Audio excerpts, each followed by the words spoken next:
Hello and welcome back to the channel. Welcome back to Quickfire Deep Dive. I say quick very loosely here because this is a big discography. I've done three of these of this series. If you haven't watched it before, it's basically me solo doing a sort of quick run through of a discography, giving my top songs and my recommendations of where to start, all in one video. And today we're doing Bruce Springsteen, who, as you can see, is behind me as well. um, I saw Bruce live last week. It was one of the most incredible nights of my life. I'll never forget it. I'll be referencing it throughout this episode for sure. And yeah, if you haven't had the chance to see Bruce in the E Street Band, do it. It's so worth it. But yes, 21 albums to rank. I may as well get straight into it because we want to try and keep it vaguely quick so that this series has its branding intact. So 21, unlucky bottom place, I should say, is High Hopes, his 18th album from 2014. Just one of those albums where every decision made was the wrong one, pretty much. The songs aren't even truly terrible. They're just sort of mostly uninspired. It's more like the way they are produced and put together that I'm not a fan of. Tom Morello is not welcome here, and his fingerprints negatively impact the album hugely, particularly the redo of The Ghost of Tom Joad, which is a great song, horrifically butchered. And I hope I never have to hear it ever again. The rest of the album is mostly just a sort of run-of-the-mill, subpar, out of ideas, legacy act type thing. So yeah, bad production, not great. No songs that stand out at all. 4 out of 10. Number 20, I got Working on a Dream, 2009, his 16th album, which is up to a 5 out of 10. It is still a little bit of a dud album. There are a couple decent songs near the start, but the fourth song, Queen of the Supermarket, one of his most embarrassing songs, has to be heard to be believed. It's like singing about like going to the store and he's getting his groceries and then he's in love with the cashier. It's really stupid. And I think that really that is an album tanker. The album sinks after that point and can never pick up the momentum again. The production is horrid. Um, not that good. 5 out of 10. Few good songs save it from being at the bottom. Number 19 is an album from 3 years before that one. We Shall Overcome, the Seeger Sessions, 2006. His 14th album, also a 5 out of 10. Not a style I want to hear from Bruce. Like, compared to the bottom two, this is so competently put together and well arranged and well played, but I just don't care. It's not a style of music that I want from him. It's sort of like this bluegrass style for like an hour. It's just so long. Even if it was just 40 minutes, it would be a little bit higher on the list. But you know, the instrumentation is lovely. Bruce doesn't really add anything of his own to these songs, and the songs themselves are not that inspiring. It gets points for sounding good and having some great instrumentation, but I don't think I needed to hear it. So 19 is We Shall Overcome. 18, a lot of people would have expected this at the bottom, is Human Touch, 1992, his ninth album, also a 5 out of 10. This is definitely his most critically panned album, and aside from the brilliant title track, it's sort of weirdly dour for a pop album. There's not much fun here, and it has a lot of his worst songs, particularly 57 Channels, Man's Job, and Pony Boy are horrific. But compared to the bottom three, it has songs that I have gone back to, particularly the title track and a couple others in the middle of the album. There's a nice little stretch there. So, yeah, Human Touch, not good, not his worst, but I'm not really that passionate to argue against it being his worst if you think it's his worst. So, yeah, it's not great. We're getting into better stuff now with his number 17, which is his latest album, Only the Strong Survive, 2022, 21st album. This is a 6 out of 10. I think it's half decent. You know, it's not the most inspired album ever. You know, similarly to We Shall Overcome, not really sure I needed to hear Bruce do these songs, but the arrangements are lovely here, and I like a lot of the songs. I think his voice sounds good for his age, and it fits the songs well enough. Night Shift is great. He played that as part of his set. It was the only song he played from this album, and it was awesome. One of the highlights of the set for sure. His cover of Seven Rooms of Gloom kind of sucks. The rest of the album is just pretty decent. It's fine to have on. It's inoffensive. It's nice, but far from his most essential work. Number 6, I've got Devils and Dust. 16, sorry, not number 6. Getting ahead of myself. Number 16 is Devils and Dust from 2005, his 13th album, which is a 6 out of 10, probably where I got confused. Of all his acoustic albums, this is the one that grabs me the least. I do think the title track is really good. Again, most of these Bruce albums have at least one absolute gem on them, and it usually tends to be the title track, funnily enough. I don't know. It feels like a bit too much of a hushed retread of the Ghost of Tom Joad, which of course I haven't mentioned yet. Without the sort of dark, brooding atmosphere and I really like the arrangements on that album, and this one doesn't quite match it in that regard. I think some of the lyrics are really good. Melodically speaking, it's not that compelling. So yeah, good for lyrics, some good standouts. Not an album I will be dying to revisit in full. So 6 out of 10 for Devils and Dust.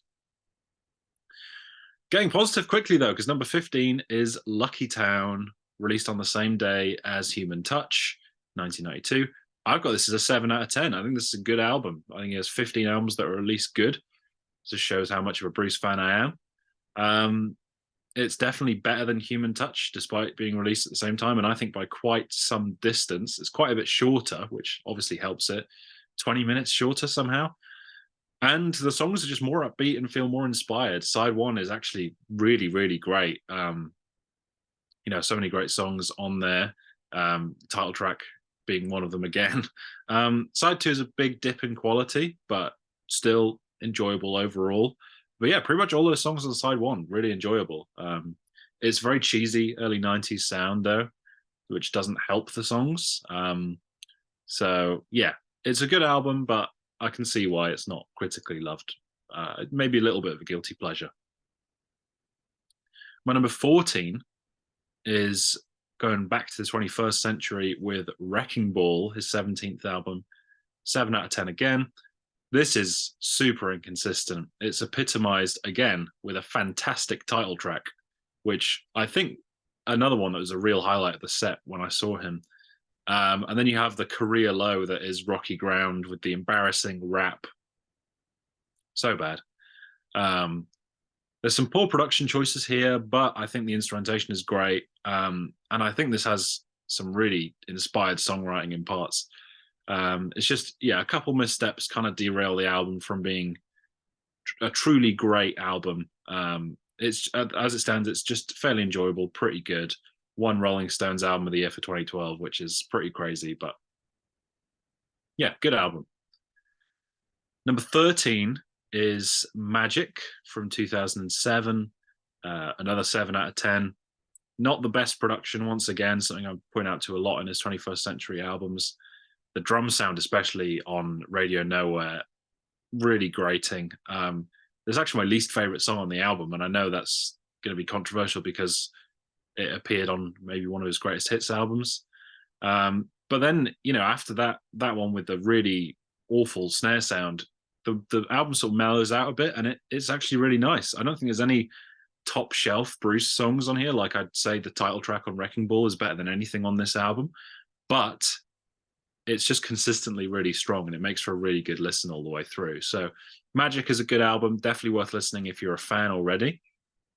But it's only number 13, so I'm not giving it that high of a recommendation. I think it's a good listen, but there's more complete albums ahead of it, I'd say.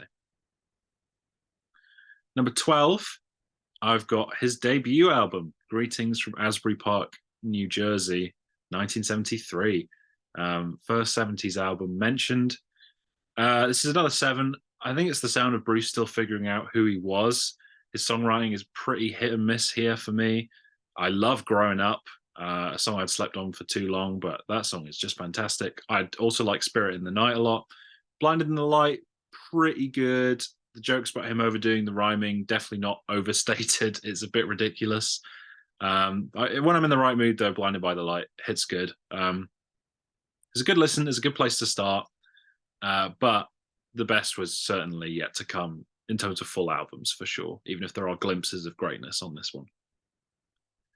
Number 11, I've alluded to it a couple times already, The Ghost of Tom Joad from 1995, another 7 out of 10. We got quite a few of these. So good albums that I'm just missing something to make them top tier. But, you know, we haven't even got to his top 10 yet. So this is a really good discography overall. The arrangements are subtle. You're using these like synth lines in tandem with acoustic instrumentation, which I really like. A lot of harmonica on here. There's this Americana flavor, which you would dip into. Definitely one of my preferred acoustic albums from him. It does get repetitive by the end, which is definitely unfortunate. It's really atmospheric, and I had it higher initially, but this seems like a good spot for it because, yeah, I really do think it could use some trimming, especially in the back half. But that first half especially fantastic, and just a great sound. It's a really good album to be your 11th best, put it that way.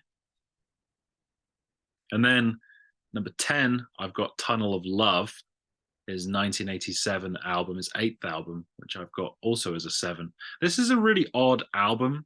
I do think it's sort of slightly overrated in some circles. It starts really oddly.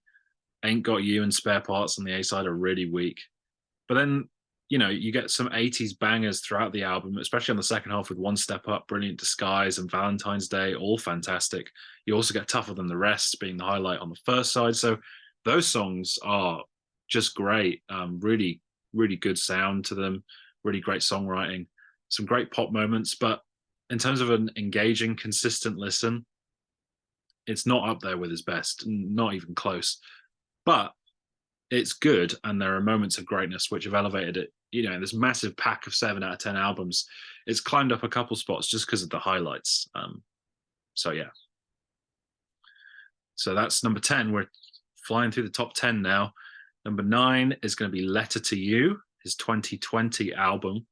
Might be higher than some people are expecting. This is the last 7 out of 10. And this is an album that I first heard in 2020. So it's one of the ones I was familiar with already. Hearing it in the context of the discography and hearing 4 of the songs performed live really elevated my opinion of the album. I love that Bruce and the E Street Band sound really proud of and confident in the material, which goes a long way. It's definitely too long for its own good, but you've got great songs like the title track and Ghosts, which really do belong in his canon. And I hope that if they do another tour with the E Street Band, that they get played again, because they were really great highlights of the set. Yeah, it's a really good listen. I love it ending on I'll See You in My Dreams. And it's probably just outside of what I'd call his essential albums. But yeah, really strong, considering it's his 20th album. Really, really good stuff. So here we go. Number 8 is an 8 out of 10. So the top 8, I think, is really where we get into the meat of the true essential Bruce Springsteen albums, I think. And my number 8 is Nebraska, his 1982 album. His 6th album, 8 out of 10. It's an interesting album. It's a hard album to rank for me. It's definitely essential to hear at least once. This is almost a demos album. You know, it's just acoustic guitar, harmonica, and his voice. And in the right mood, this album hits like no other. It's so somber and moody. I would say it's greater than the sum of its parts. Apart from Atlantic City, which is the obvious standout, I also really love the title track. But aside from those, there's not much that I would listen to outside of the context of the album. But I think it works really well as a full listen, creating this mood and this atmosphere. And it's a really bold album to put out after The River, which I really respect. And I think a lot of people rank it really high because of, you know, the boldness of it and how dark it is. I like it a lot. I just think I've got another acoustic album, of course, higher than it. And I think that maybe a couple of the songs, you can tell they were meant to be for full band arrangements, and there's something missing for them. I'm nitpicking really because I think it is a great album. And yeah, it lands at number 8, Nebraska.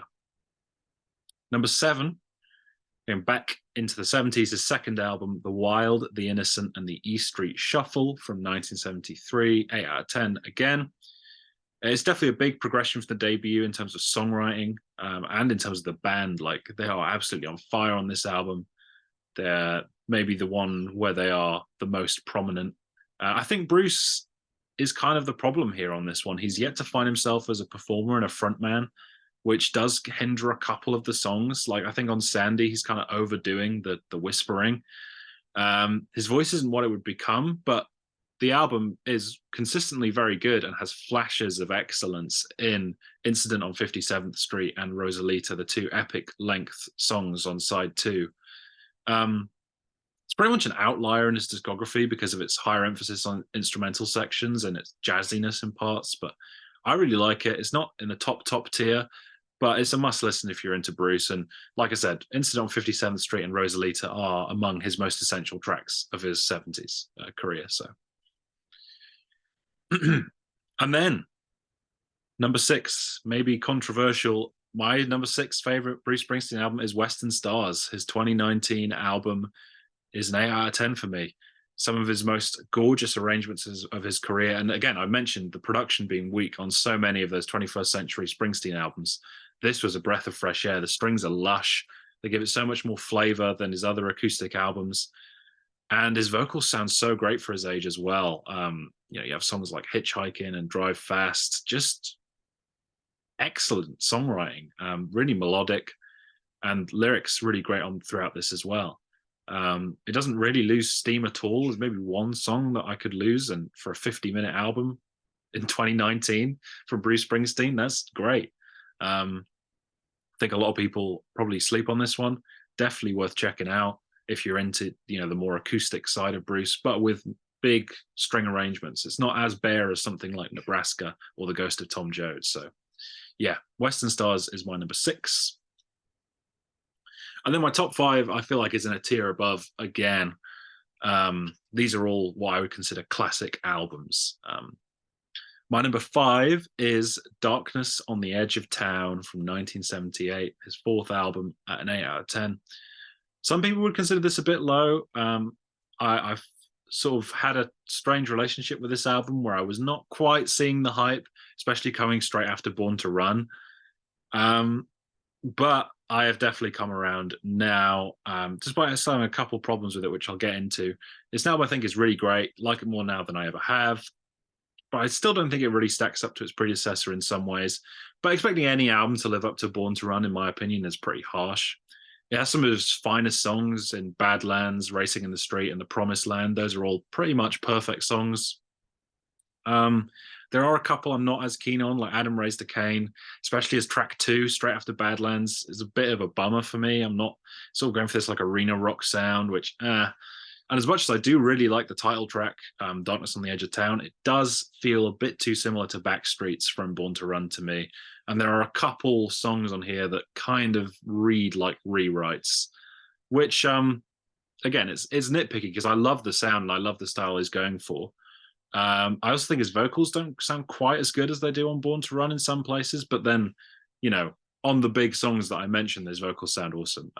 Great album, dark and atmospheric, but still epic and melodic. I'd say like 8 out of the 10 songs I think are great, and the other 2 are okay. So makes for a great listen overall. Well, number 4, possibly another contentious one, is The Rising in 2002 as an 8 out of 10. His best 21st century album for sure, sort of known as Springsteen's 9/11 album. And I think this idea that it's the album America needed at the time dominates the discussion of it. So as someone who's British and does not remember 9/11 because I was less than a year old, I have to say this album really holds up. The string arrangements are sharp and cut through the mix, and Springsteen's songwriting is as good as it's ever been. The lyrics are so uplifting and the melodies are superb. It's a long album, and for the most part, the songs are consistently great. There's a couple sort of minor exceptions, but I have a big connection to hearing the songs growing up, and having the E Street Band return for the first time on a record in 15 years was such a big deal, and it shows. Live videos from this era are a great watch too.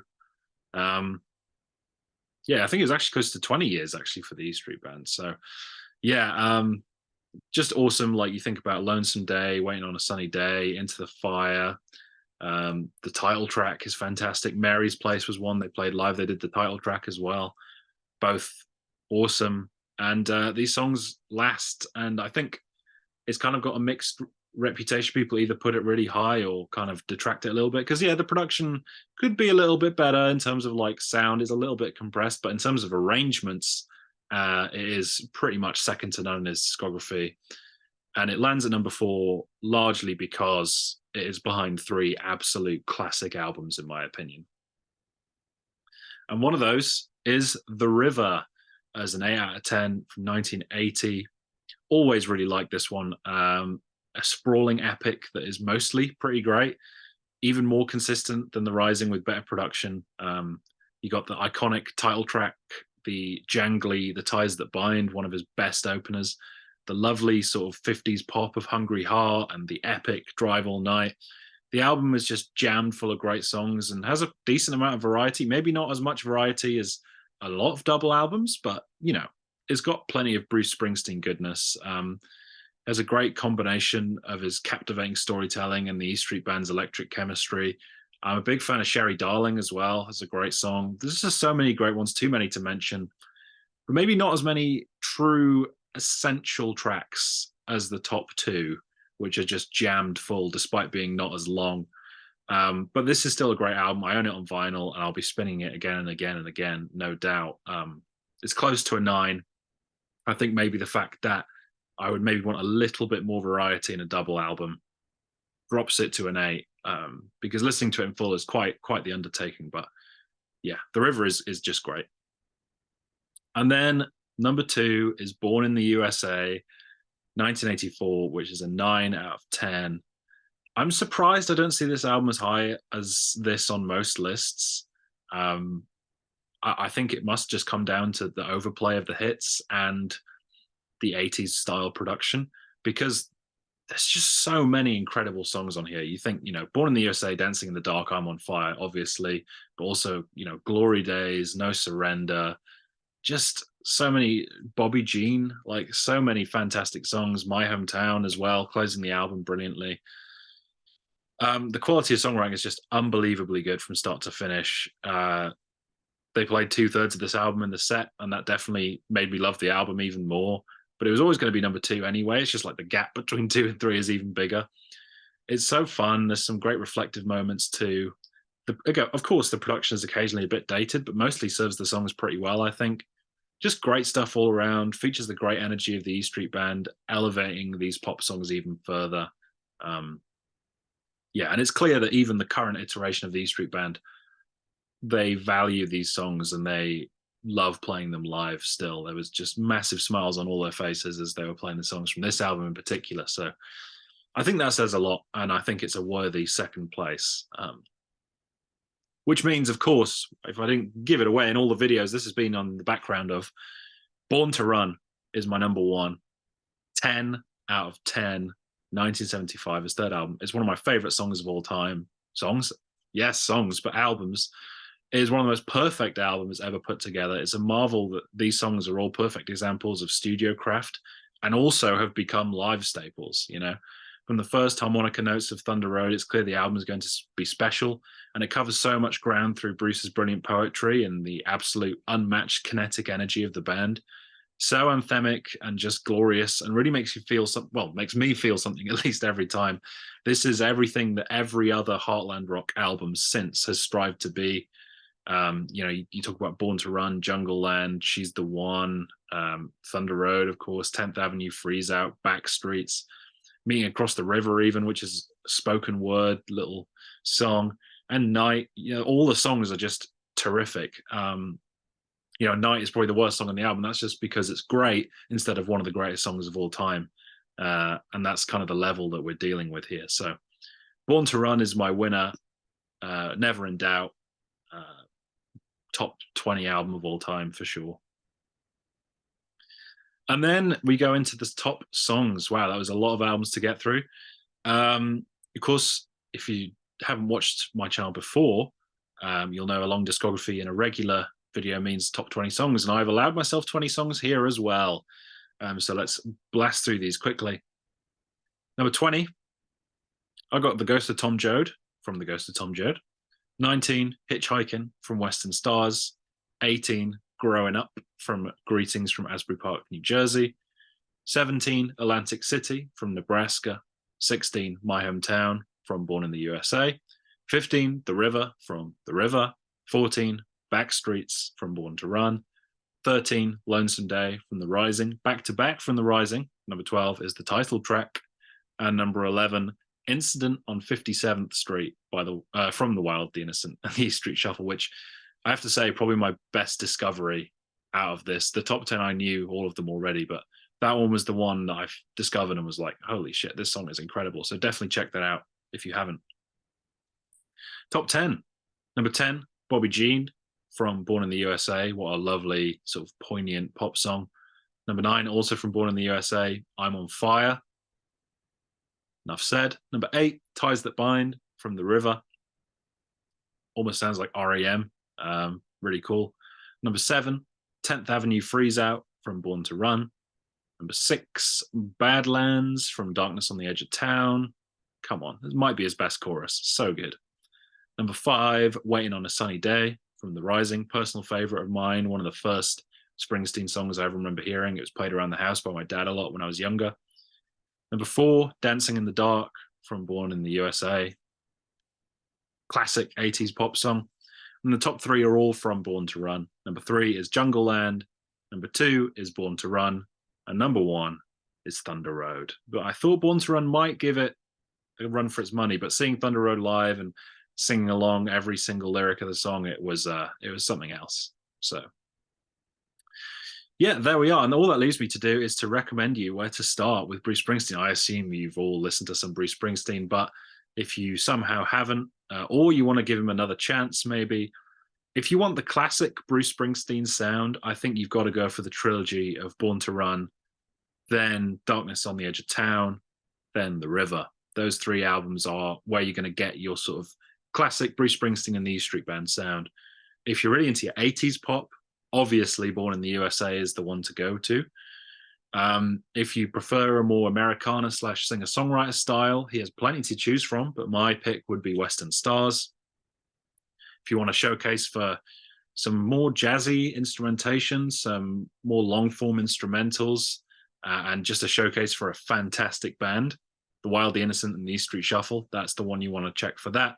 And I just want to leave a little don't forget for The Rising, because that is just a fantastic album, so uplifting, so many great tunes, 3 songs in my top 20, and not many duds, maybe 1 or 2 at most in a double album. So there we have it.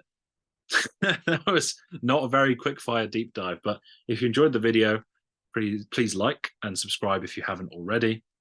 Let me know how you'd rank Bruce Springsteen's albums, what your favorites are, what your favorite songs are. There'll be more quickfire deep dives to come in a few weeks with smaller discographies than this, thankfully for me.